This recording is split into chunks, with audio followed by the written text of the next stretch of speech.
പ്രിയപ്പെട്ട ചാണ്ടി, ഭൂമിയിൽ നിന്ന്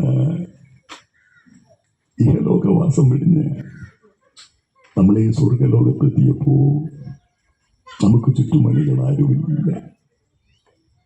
എന്തിനാണ് ഭൂമിയിൽ നമ്മൾ തമ്മിൽ കിടന്ന് തല്ലുപിടിച്ചത്? ഭൂമിയിൽ കിടന്ന്, നമ്മുടെ കൊച്ചു കേരളത്തിൽ കിടന്ന് നമ്മൾ പരസ്പരം തല്ലുപിടിച്ച് ഈ സ്വർഗലോകത്തെത്തിയപ്പോ എനിക്ക് കൂട്ട് ചാണ്ടിയും ചാണ്ടിക്ക് കൂട്ട് ഞാനും മാത്രം.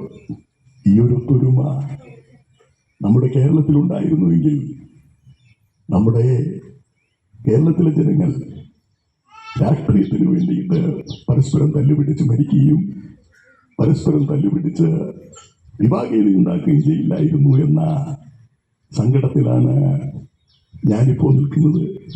ചാണ്ടിക്ക് എന്താണ് പറയാനുള്ളത്? അത് തന്നെയാണ് എനിക്ക് പറയാനുള്ളത്. ഞാൻ ഭൂമിയിൽ ജീവിച്ചിരുന്ന കാലത്ത് സോളാറിന്റെ പേര് പറഞ്ഞ് സെക്രട്ടേറിയറ്റ് വളയാൻ അച്ചുമാമയല്ലേ മുൻകൈയെടുത്തത്. പരസ്പരം നമ്മൾ തല്ലുപിടിച്ച് പോരടിച്ച് നടന്നിട്ട് നമ്മളെ വിശ്വസിച്ച ജനങ്ങളെ നമ്മൾ പരസ്പരം രണ്ട് വിഭാഗങ്ങളാക്കി മാറ്റിയിട്ട് നമ്മൾ എന്ത് നേടി? ഒരു വീട്ടിൽ തന്നെയുള്ള ചേട്ടനും അനുജനും രണ്ട് പാർട്ടികളായി പരസ്പരം മിണ്ടാതെ നടക്കുന്ന ഒരു കാലഘട്ടം. എന്ത് നേടി നമ്മൾ?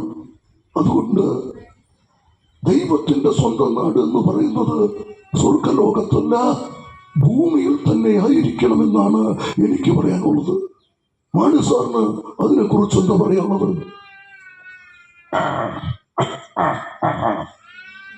മുൻ ധനകാര്യ വകുപ്പ് മന്ത്രി എന്ന നിലയിൽ എനിക്ക് ഒറ്റ കാര്യം മാത്രമേ പറയാനുള്ളൂ. ചാണ്ടി സാറിന് സോളാറിന്റെ വിഷയം ഉണ്ടായെന്ന് പറഞ്ഞപ്പോ എന്റെ പേരിൽ ബാർക്കോഴയുടെ പേര് പ്രശ്നമുണ്ടായി. എന്റെ വീട്ടിൽ നോട്ടെന്നും മെഷീനുണ്ടെന്നും പറഞ്ഞ് എത്ര പ്രാവശ്യം എന്റെ വീട് കളയാൻ ഈ അച്ചുമാമയും കൂട്ടരും വന്നു. അങ്ങനെ കോട്ടയം പാലായിലുള്ള ജനങ്ങൾ രണ്ട് വിഭാഗങ്ങളായി ചേർന്ന് മാറി നിന്ന് കഴിഞ്ഞപ്പോ അന്ന് കേരളത്തിൽ വെച്ച് നമ്മളെല്ലാം സന്തോഷിച്ചു. പക്ഷേ കേരളത്തിൽ നിന്നും ഭൂമിയിൽ നിന്നും ഇവിടെ എത്തിയപ്പോ എനിക്ക് കൂട്ടച്ചുമാമയും ചാണ്ടിയും മാത്രമുള്ളൂ. അതുകൊണ്ട് നമ്മൾ ഒന്നിക്കേണ്ടത് ഈ സ്വർഗലോകത്തിലല്ല, ഭൂമിയിലാണെന്നാണ് എനിക്ക് നിങ്ങളോട് പറയാനുള്ളത്.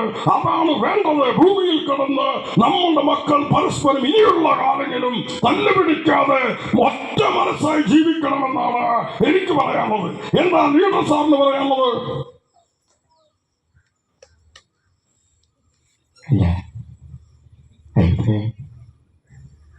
നിങ്ങൾക്ക് മാത്രമേ കുഴപ്പമുണ്ടാവുള്ളൂ. ഞാൻ പഠിക്കുന്ന കാലത്ത് ചാരൊക്കെ എന്തിനായിരുന്നു അതെല്ലാം. ഇപ്പോൾ ചാണ്ടി, ഇപ്പോൾ അച്ചു, ഇപ്പോൾ മാണി എല്ലാവരും കൂടി ഇവിടെ കൂട്ടം കൂടി ഇരുന്ന് വർത്താനം പറയുന്നു. ഇത് ഭൂമിയിലായിരുന്നെങ്കിൽ നമ്മുടെ ഭൂമി സ്വർഗമായാണ്. അതുകൊണ്ട് ഞാൻ തന്നെ ഇപ്പോൾ ഇവിടെ ഇന്ന് കണ്ണീര് കൊണ്ട് മൂടുകയാണ്. എൻ്റെ മോൻ ഒരു പാർട്ടി, എൻ്റെ മോൾ വേറെ പാർട്ടി. ഒരു വീട്ടിൽ തന്നെ കണ്ടുകൂട്ടി എങ്ങനെ സഹിക്കും? അതുകൊണ്ട് കുടുംബ ബന്ധങ്ങളെ തമ്മിൽ തല്ലിക്കളയാതെ ഒറ്റ മനസ്സിനോട് കൂടി ഒരു കുടുംബത്തെ പോലെ, ഒരമ്മ പെറ്റ മക്കളെ പോലെ ഭൂമിയിൽ സന്തോഷത്തോടെ ജീവിക്കണം എന്ന് മാത്രമാണ് എനിക്ക് നിങ്ങളോടെല്ലാം പറയാൻ. രാഷ്ട്രത്തിൻ്റെ നന്മയ്ക്ക് വേണ്ടിയാവണം രാഷ്ട്രീയം, അല്ലാതെ രാഷ്ട്രീയക്കാരൻ്റെ നന്മയ്ക്ക് വേണ്ടിയാകരുത് രാഷ്ട്രീയം എന്ന് മാത്രം പറഞ്ഞുകൊണ്ട് ഞാൻ അവസാനിപ്പിക്കുന്നു. നന്ദി, നമസ്കാരം.